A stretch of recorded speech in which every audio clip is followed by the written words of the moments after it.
You don't go live all the time on Scoop City, but you go live when you got news like this. James Palmer here with you, the Athletics senior NFL insider Dianna Russini. Matt Schneidman, who covers the Green Bay Packers. He's going to be a busy man for the next, I don't know how long. I think he's going to be canceling some trips, going to be changing all of his plans. And I'm not sure, John, if you're wearing black in mourning due to Micah Parsons' departure. We can get into that. But guys, we're here. John covers the Dallas Cowboys, so we have everybody here covering this from every single angle. And Dianna, I want to start off with you. We all love numbers in this world. Give us some numbers. Give us where things stand with Micah Parsons, and then we'll get into how this thing went down. But how much heavier are these pockets for Micah now? So the trade is actually official. The Dallas Cowboys put it out, and they traded with the Green Bay Packers for 2 first-round picks, including Kenny Clark as well, who is now headed to be a Dallas Cowboy, which Matt, I think you'll agree with me on this. That's just news in itself, knowing the importance of Kenny on that team and his leadership and what he brings and the level of play. And we'll get into that in a little bit. And, James, this goes back almost a month. It was August 1st. We talked about it here on the show, that we said that we reported that Micah Parsons was about to do something very drastic to let Jerry Jones know he didn't want to be a Dallas Cowboy. And hours later, he posted on Twitter, pretty much, I don't want to be here anymore. And I think there were a lot of people around the league, even up to today, guys. Even today, and I know all 4 of us were talking to other GMs, head coaches, agents, trying to get a gauge of what's going on. And it was so hard to find people in the NFL who actually believed that Micah Parsons was going to get traded. Obviously, those people weren't with Green Bay or with the Dallas Cowboys, right? It just, the understanding of who Micah is, what he brings, it just didn't make a lot of sense to organizations in football to look at Jerry and go, why would you get rid of a player this young and this talented? And then here we are on Thursday night, and they do it. And it's official now. And I think this was one of the more shocking trades that we've seen in a long time, guys. Yeah, it's wild. John, you cover this team brilliantly. Dianna mentioned it. People around the league never thought this was going to happen. When did you finally think, you know what? I may have seen Micah Parsons' final days here in Dallas. Oh, not until he fired off his tweet saying, "Thank you, Dallas," just now. I mean, never. and I'll tell you why. I mean, everybody knows the routine here. Like, the contract drags out. When's this player going to get paid? And they all get paid. They all do. Jerry Jones doesn't let superstars leave, not in their prime. The closest thing you could have to this is when they let DeMarcus Ware go. But DeMarcus Ware was not in the prime of his career. Yeah. They didn't think that he was going to, do what obviously he did in Denver, or they probably wouldn't have let him go. Micah Parsons is a guy that fits perfectly with Jerry Jones. And so whatever you think of his body language or how he's carried himself or anything like that, I always thought that this thing was going to get worked out. I never believed that Jerry Jones would trade him. And frankly, that's because I don't believe Jerry Jones is the gambler anymore. And so there's a part of me that wonders, is he watching his Netflix clips and going, you know what? I need to do something bold. I haven't done something bold in a long time. I mean, literally his head coaching hires, the moves that they make, they aren't bold moves. They aren't 90s Cowboys bold moves. And so this deal, I don't need to talk about anybody else, because this is a deal that doesn't get made if Jerry Jones isn't adamant that it gets made. The part that surprises me most, and there are a lot of surprising aspects of this, but there has been no bigger thorn in the side of the Cowboys than the Packers. The best teams that they've had over the last 15 years, without question, are 2014, 2016, 2023, without question. The Packers ended all of those seasons. Not 2, not 1, all of them. And so for him to send his best player to the Green Bay Packers is wild to me. And I mean, hey, we all thought that they would get more than just 2 1s and Kenny Clark. And those are going to be 2 1s that are going to be very late in the first round. Those 2 1s could end up being Taco Charlton and Mozzie Smith. Let's go. There's no guarantee that those first are going to be. There's no guarantee that those firsts are going to be CeeDee Lamb. There's no guarantee that those firsts are going to be another Micah Parsons. With all that being said, though, I will also add, I don't think Dallas was the best place for Micah Parsons. I think Green Bay will be a good fit for him. I don't know if the spotlight of the Cowboys and everything was the best thing for Micah Parsons. And so I have plenty of thoughts on this, so I'll stop talking. Yeah, we're going to get back to that, John. We're going to get back to that for sure. Dianna, do you want to jump in real quick before we get to Matt? I want to just kind of lay out how we got here, but I do want to get to Matt, only knowing that Matt, you're so plugged into Green Bay. You talk to so many people there, players and the staff here. Just did you see this coming? I think the sense was that, and look, I've talked to you plenty in the last couple days, and the sense was that if Micah became available, that Green Bay was going to be a big player. If you think about the Green Bay Packers, they're not synonymous with earth-shattering moves.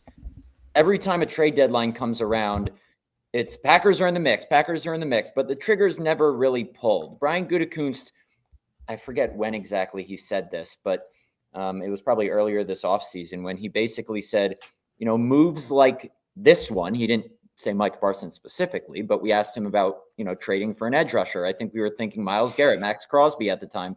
He said, that's not really what the Packers do. The last time we did something like that was Brett Favre. And, Reggie White obviously is a completely different story. Yeah. And him and Micah have some similarities, but I am surprised a little bit, only that they pulled the trigger. But some important context behind this is that on the eve of the 2018 season, I was actually covering the Raiders at the time.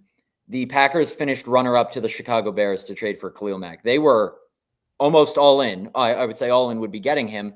But that was Brian Gutekunst's first year as general manager in 2018. He showed a willingness to take out his stealth bomber driver and take a swing for an edge rusher in the prime of his career. 7 years later, with his job potentially on the line this season as new team president Ed Policy takes over, I'm not saying that's why he made this move. It maybe played a part. I wouldn't be shocked if it did. He took out his DeMarini again and went for the fences. So I'm writing a column right now. It'll be up on The Athletic at some point today about how this, I think, elevates the Packers into legit Super Bowl contenders. Just a couple more things I'll add. Brian Gutekunst literally 26 hours ago in a press conference, and I want to read this quote, said he was asked about if you're one player away. Brian Gutekunst has, famously said around here, you're never just one player away. He was asked, a player like Micah Parsons, since he wouldn't address him specifically, could that kind of player be the one guy to take you over the top? And he said, I never believe that. Good players make impacts. So anytime there's players of that caliber that you can acquire, you're trying to. But this is the ultimate team game. I've always believed that. Exactly. So look, the Packers made one big-time major coaching move, major locally at least. They fired their defensive line coach last year. Brian Gutekunst has said publicly they were far too inconsistent rushing the passer. Rashawn Gary has no help to free himself up from double teams. So I think he's going to have, a lot more one-on-ones this year. It was probably the weakest part of their team, their pass rush. Sure, it gets a little weaker without Kenny Clark, a 3-time Pro Bowler at defensive tackle. But I really do think addressing the weakest part of your team like this elevates the Packers to the elite of the NFC, which is what they needed to do. They went 0-6 against the Eagles, Vikings, and Lions last year. This was a must move if you want to close that gap, I think.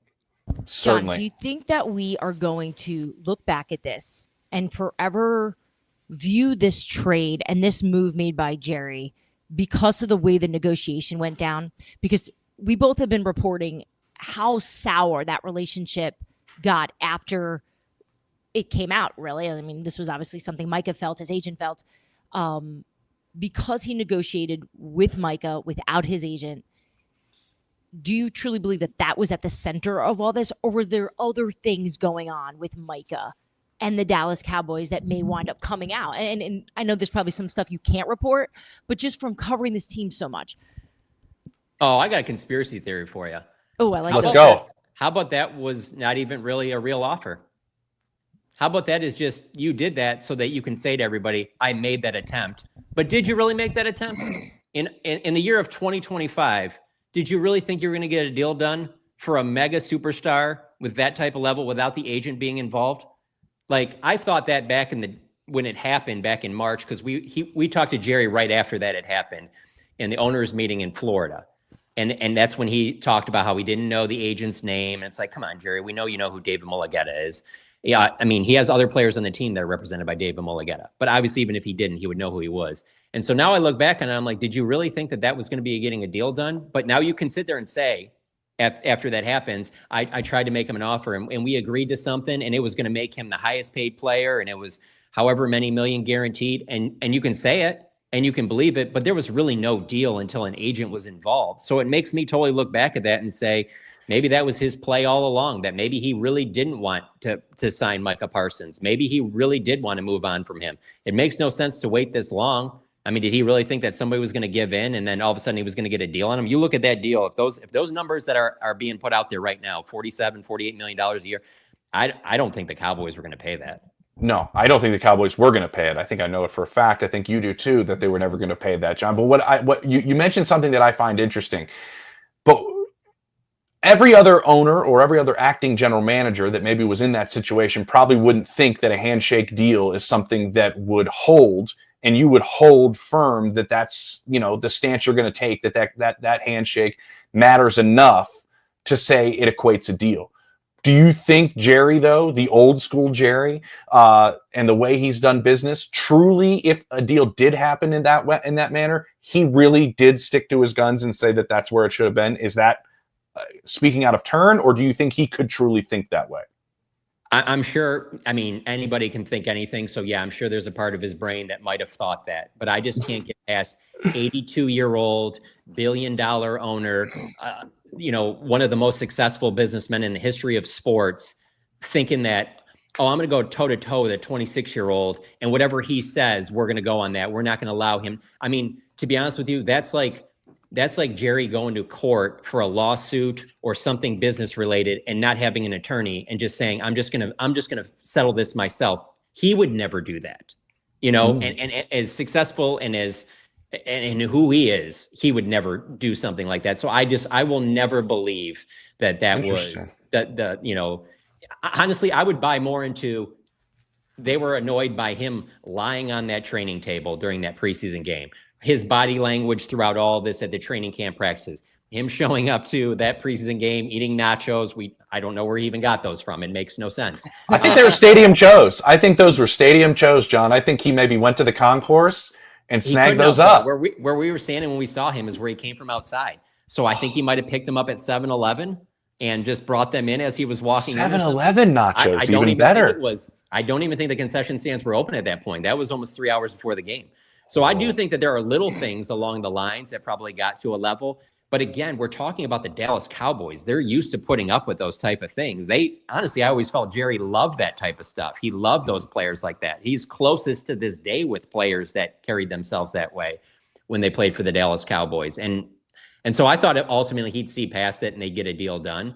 But yeah, no, I'm stunned. I'm also stunned by that picture from DFW airport the other day of Micah, like, man, they got us with that one, saying, oh, it's for that second opinion on the back. Also, by the way, like, Packers fans don't have any concerns about the back. Like, that was never anything real. Trying to grab him when he was leaving after that game on Friday, and the way Trayvon Diggs stepped in to talk for him, and like the way he mentioned the back and how Micah needed another MRI. It was clearly very tongue-in-cheek, very sarcastic.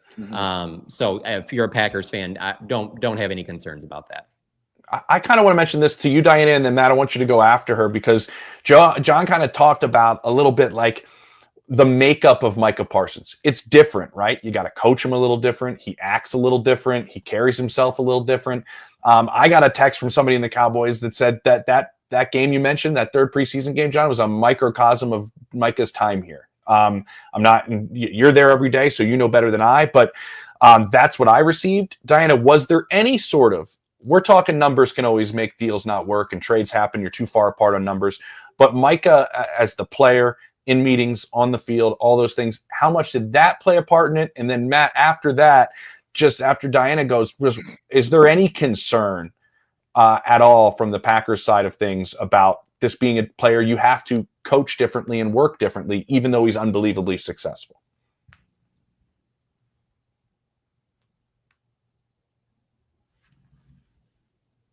Dianna, we can't hear you. Dianna, we can't hear you.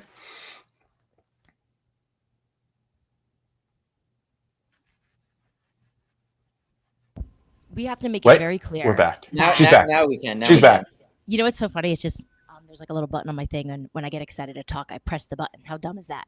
It's like you're on Jeopardy. Like you think you're coming like with your turn. Yeah. So I just think it's important to know, and look, we've been reporting it. Everyone knows the story now, that Jerry never negotiated. At the end of the day, he truly never negotiated with the agent. If they really wanted to pay him, if they really were invested in making this work, he would have picked up the phone. Because didn't you guys think that was so weird the whole time? And I remember talking to people close to Micah Parsons, talking to people with the Cowboys I don't understand why. Like at some point here, he just has to pick up the phone and call the agent and do the business the right way. And we saw how many interviews with Jerry the last 2 weeks where he just seemed did not care. He did not care about how the way you're supposed to do it. And John, I know it was your conspiracy, and I don't have any reporting to add to your conspiracy. It sounds right now that we've seen the truth and we've seen how this has played out. Because I can tell you, this was one of those trades where so Matt, because you and I were talking a lot today, I was basically going around reaching out to head coaches, GMs, and agents all day and just in a friendly way going, Micah Parsons gets traded, yes or no? I did not get one yes. Not one yes. And that just goes to show you, though, just how valuable he is to a defense and just the caliber of player and just the fact that there was a thought there that Jerry loved him, right? And that relationship would be, guys, I thought week 1 in Philadelphia, we were going to see Micah and Jerry hugging, and it was going to be just a fun pregame show that we'd all be laughing at, like, oh, what a waste of a time that was. What a waste of a summer of conversation. And here we are. So for Matt, to what James was asking you. Yeah, I was just Googling because I don't even remember what the contract is. What was it, like $47 million a year? Yeah, that's what it says. That's insane. James, to your question of do they have any concerns about do they have to, coach him differently? Not that I've heard. I mean, they obviously it's brand new. It's right. But by the way, a GM that did not answer me because people are busy just wrote back, yes, they'll trade him. Hey man, he's right. He's right. You nailed it. Yep. Obviously, not that I've heard of. Green Bay obviously kept this pretty close to the vest. It's crazy what a change of scenery will do for someone. If Micah was disgruntled in Dallas, who knows if he says, all right, Green Bay, none of that. It's a new leaf. Who knows if these surroundings are better? I've lived here almost 6.5 years, a little over 6 years. This is a different city. It's not, made for everybody, but guys like Josh Jacobs and Xavier McKinney, who came from Las Vegas and East Rutherford in last year, they said how it reminds them of their days at Alabama. They were teammates at Alabama and how you just focus on football. And I don't know, Micah Parsons threw a hole in the wall, so John would know better if that suits him, but I don't know how much this matters. Micah Parsons is good friends with Jordan Love. They're both represented by the same agent. They went to Dubai together this summer with a group from that agency. There is a video of Micah Parsons and Jordan Love in a sand buggy, whatever you want to call it. And Micah is driving and the instructor says, don't flip it over. Don't turn the wheel too quick because you'll flip it over. And Jordan Love says, if you flip it over, you have to come to Green Bay. That was this past summer. And then bury the lead, man. Jordan Love has been on Micah Parsons' podcast at Super Bowl Radio Row or whatever you want to call it the last 2 years. And I think it was this past year, Jordan Love teased him about coming to the Packers. So Jordan Love's already reacted with a bunch of fire emojis. Xavier McKinney, also represented by David Mulugeta. He was the Packers' most important player on defense. I would say he's a reigning first-team All-Pro. I would say he's probably second most important right now. But I'm intrigued. And look, as a reporter, you all know this. You want to cover the big stories, the relevant stories. I don't know if you can hear that, but that's the unique views on every single story I write this year, just skyrocketing right now.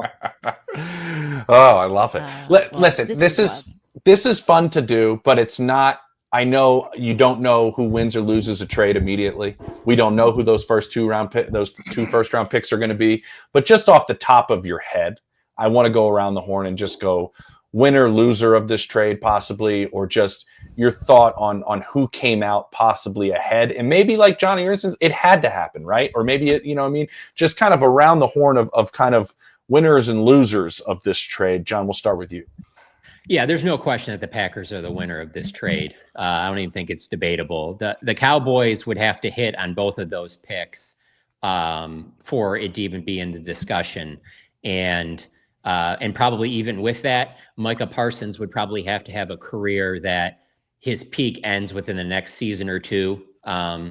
He is an undersized edge rusher. I'm sure there's some concern about that. Obviously, the Packers didn't have it with that contract, but I know that there's some people that felt like that as the season went along, he wasn't the same player at the end of the year that he was at the beginning, because obviously the wear and tear that he was taking, because he went from being drafted as a linebacker / DN to where he was just rushing the passer all the time from different spots. So there is that. But I mean, there's no question. The biggest loser in all of this is the city of Dallas, because you go from losing Luka Doncic in February and he goes to the Lakers. So whatever he does, you're always going to hear about because he's with the Lakers. And so Micah Parsons didn't get shipped to Jacksonville. He went to the Packers. As far as I'm concerned, national brand. Yeah, well, the NFC is going to be represented in the Super Bowl by either the Packers, the Eagles, or the Lions. I don't even think anybody else has even got a chance. And so you're going to be hearing about the Packers and Micah Parsons a lot. And so, yes, the city of Dallas has it. Right now, I'm looking out my window. It's starting to storm here. They are the biggest losers in all of this. Oh, go ahead, Matt. The biggest winners are the Sunday Night Football ratings people. Week 4, Packers at Cowboys on Sunday Night Football. No, I think it's the Packers.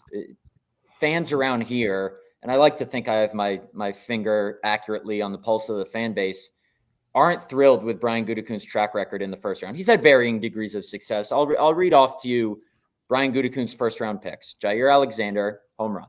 Rashawn Gary, absolutely a hit. Darnell Savage, no. Jordan Love, yes. Eric Stokes, no. Quay Walker, TBD. Devontae Wyatt, he's your number 1 D tackle now. I would lean toward yes. Lucas Van Ness, not yet. Jordan Morgan, still too soon to decide. Matthew Golden, he's really good, at least it seems. So I don't care if you hit a home run on every single one of your first round picks.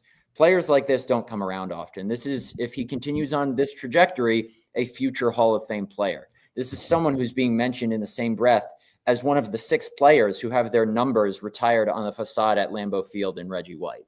So I don't care who you've drafted in the first round. You have to do this. I thought it was going to be more draft capital. Look, I'm not trying to diminish the accomplishments of Kenny Clark. He's the longest tenured player for this franchise right now. He was their first round pick in 2016. He's still only 29 years old, 3-time Pro Bowler. He's healthy now. He's still got a good amount left in the tank, I think. But you didn't have to give up Rashawn Gary, who's a number 1 pass rusher in the NFL. Now you could make an argument he could be. He got better. Number 2s. And I'll add this just to close off. I know I'm going on a tangent here. Matt LaFleur said that before Jeff Hafley began his first season as defensive coordinator last year, he envisioned rushing a traditional 4, like he said the Eagles do effectively. The Packers were not good enough to do that. They couldn't win their one-on-ones like that.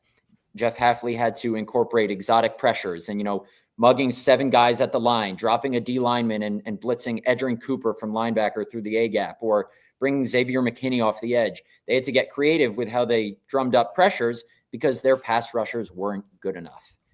Now, LaFleur can do what he ideally wants and just rush 4, drop 7 in coverage.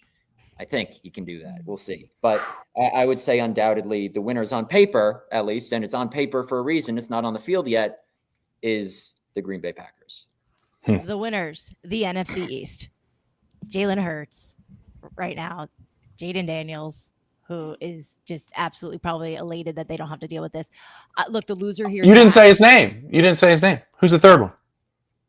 Who am I missing? You don't want to say Rusty Russ? Russell Wilson. You say Danger Russ? You don't want to say Danger Russ? Or just to give Chase a shout out. Jackson Dart, no. Jackson and Russell Dart. Wilson. Or Whitney Bears here.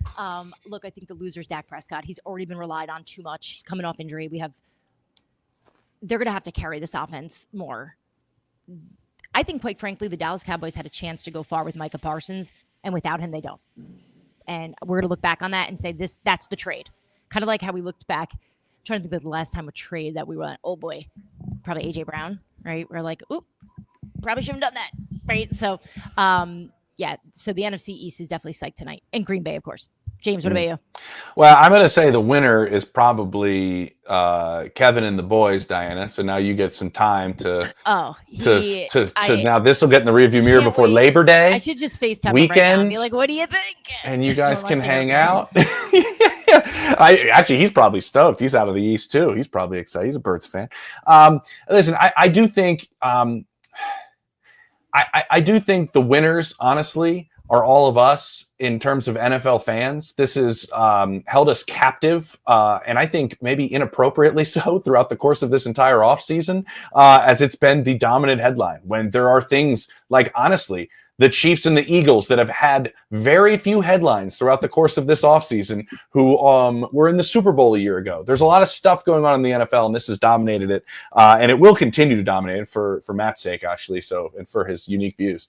But we're gonna have a chance to take a look at this as the season goes. I think that's a big part of this. I think, John, we're gonna get an opportunity to see just like, were they preparing to play without him? How much were they preparing to play without him throughout the course of camp? Because we're going to have to find out very quickly now in a week how that defense is without Micah Parsons. And so I think it does change the landscape of where we measure things in the NFC East and in the NFC in general. I think looking at the odds, they've already changed for both teams. Oh, stoked. I bet my man's fired up. A-G-L-E-S-E. We just want... Kev, we just want one quick reaction to the Micah Parsons no longer in your division. That's it? Yeah. Oh, you had to trade to get him? That's it. That's what I said. That is all you had. I still don't think that they're good. They're not better than the Eagles anyway. All right, so there you go. The basic fan response, our resident Eagle fan, didn't think that it cost that much to get Micah Parsons. I actually agree with you too. Yeah, he doesn't have to deal with Micah Parsons twice in a season, but now you got to deal with Micah Parsons in the NFC Championship game. Sure. No, they play each other this season. Packers, Eagles do play each other. Yeah, Packers, Eagles do play each other. The Eagles played the Packers twice last year. Mm-hmm. So, and I just want to add one more thing. The Eagles come to Green Bay in Week 10 Monday Night Football. I think the Packers just traded for Micah to stop the tush push that they wanted banned. So wait till you see Jalen and company run it on second down, Matt, when they're running repeatedly. One of the most mind-boggling things to me in this, and I don't know Jerry Jones like John and James and Diana do, but didn't he just say in the documentary that the 2023 playoff game was the worst loss he'd ever had with the Cowboys? Yes, it's what John was just pointing out. And he traded his best player to that team. Granted, Zach, I say this tongue in cheek, Zach Tom, who the Packers just made one of the highest paid right tackles in the league, shut Micah Parsons down in that game. So maybe Jerry had just seen enough. But I'm flabbergasted that he traded him to the Packers of all teams because of what John said earlier. No, hey, he says in the documentary that the cameras and the boom mic followed him in the locker room. They have a clip in there of him hugging Micah Parsons and specifically telling him, this is not your fault after that Packers loss. So, wow. Well, we'll finish this up, John. I want to give you the last word, honestly, because everybody's probably fascinated about this more so than even the trade. No, they're not. They want to know about the dollars in the trade, but they want to know, how do they replace him? How do they play defense without Micah Parsons this season? What will we see in Dallas? Yeah, the sleeper person to keep an eye on is Donovan Ezeraku, their second-round pick, who's an edge rusher out of Boston College, led college football in sacks last year. He was a guy that really stood out in training camp. He was going to be a guy that would probably play behind Micah Parsons, get maybe half the opportunities he's about to get. He's getting thrown to the wolves. I think that a lot of things open up for him. But then there's Dante Fowler will be a guy that factors in. Sam Williams is in a contract year. And then Marshawn Nealon, their last year's second-round pick. Those are going to be the four edge rushers that are out there. I mean, it was their deepest position, with Micah Parsons. Hey, there you go. Without him, it's still the depth is good, but you don't have that guy that every opposing offense is going, okay, where's 11? Where's 11? Where's 11? Like, you don't have, and that opens up so much for others. And so I don't see them in a way. It's almost like this move is like a mini like rebuild, because I just don't see them. They were already with him projected to be about an 8-9 win team. So without Micah Parsons, I don't know how you realistically can think that you're a playoff team. So it's like the George Pickens deal really doesn't make sense right now. And then obviously Dak Prescott being 32 years old, making $60 million a year for the next few years. I don't know how much that makes sense. So that's why you can't make it a full rebuild. But it seems like this is a little bit of one. Wow. All right, Dianna, before we go. Oh, go ahead. Go ahead, man. You are going to love Kenny Clark. He is the best. Oh, the best. Oh. Yeah. Oh no, you're gonna love Micah Parsons. You want to talk about unique views? I I love Pat McAfee. He's had me on a bunch. I love watching their show. I do it even if Aaron Rodgers wasn't on. But now I have to tune into another podcast. I thought I was done with those. I say this all facetiously, but we got Micah's podcast too. Dianna, before we go, those head coaches you texted, what was Matt LaFleur's response? Yes. No. What did he say? I did not hear from Mr. LaFleur, but I'm sure He he's said, out celebrating right now. Dianna, can you believe it? That's all they wanted. We would have given them so much more. Probably what he's saying. We will find out soon on the next episode of Scoop City. That's amazing. With Dianna saying that. Dianna, John, Matt, guys, appreciate you guys joining this emergency Scoop City episode here live on the YouTubes and the internets. It was one for the ages, and I think we're not done talking about this. We're not going to be done talking about it for a long, long time. So appreciate all of you joining me, and everybody go now start typing and writing, and we'll make sure everybody who's watching reads all of it on The Athletic.